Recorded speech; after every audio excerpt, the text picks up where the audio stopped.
The special order today and to shed the light on what's been going on in Iran, not just the last couple of weeks, but really since 1979.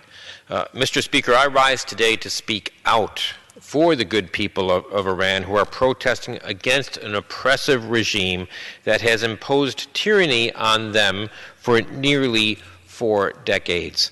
Scores of people have been arrested and some killed for daring to speak out against their government. And, Mr. Speaker, they have good cause. For far too long, the authoritarian terrorists of Tehran have pursued an aggressive military buildup and a massive police state that oppresses its people. Since the Iran Revolution in 1979, their leaders have chosen global and regional conflict instead of promoting a healthy domestic economy and peaceful relations with their regional neighbors. I could spend a long time highlighting the litany of basic human rights violations of the regime as well.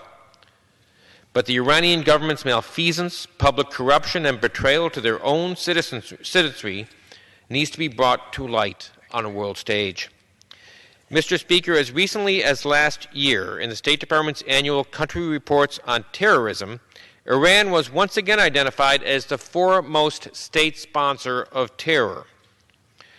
The crime and terror Iran spreads are conducted at the expense of ordinary Iranians whose taxes go everywhere but to themselves and their prosperity. The unemployment rate is over 12%, according to the World Bank, and youth unemployment is staggeringly high. And all of this despite Iran being rich in natural resources and having potential for having a great economy.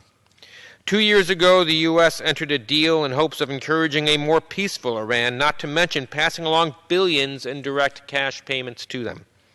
Furthermore, if that wasn't enough, it's been recently reported that the Department of Justice under President Obama abandoned a massive international narcotics investigation against one of Iran's international terrorist clients, Hezbollah, just to not upset the Iranian regime during the negotiation of the nuclear deal. That's right, Mr. Speaker. Hezbollah is not just in the global terror business. It is a transnational criminal organization that is a major global drug trafficker, including right here in the Western Hemisphere and Latin America. And for anyone that has not read the recent article in Politico magazine titled The Secret Backstory of How Obama Let Hezbollah Off the Hook, it is worth your time. You will learn how Hezbollah is operating throughout Latin America and indeed facilitating the transfer of drugs into this country. Despite all of their contrition and deal-making, the Iranian regime has not changed. This perilous regime is still exporting and smuggling weapons to its clients in Afghanistan, Syria, Iraq, Yemen.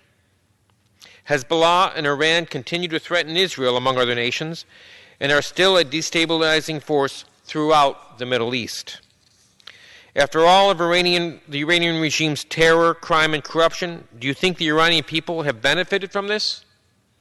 Mr. Speaker, all you have to do is turn on the TV to see the Iranian people's answer, and it's obvious that they've had enough.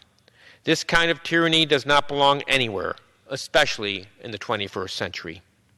The everyday people in Iran want the same thing the average Americans want: freedom to live without fear from their government, to live and work in peace, to be with their loved ones, and to worship as they see fit. The good people of Iran are standing up to tyranny, and we should stand with them. I want those protesters seeking freedom from oppression to know that we are with them, that the American people are with them.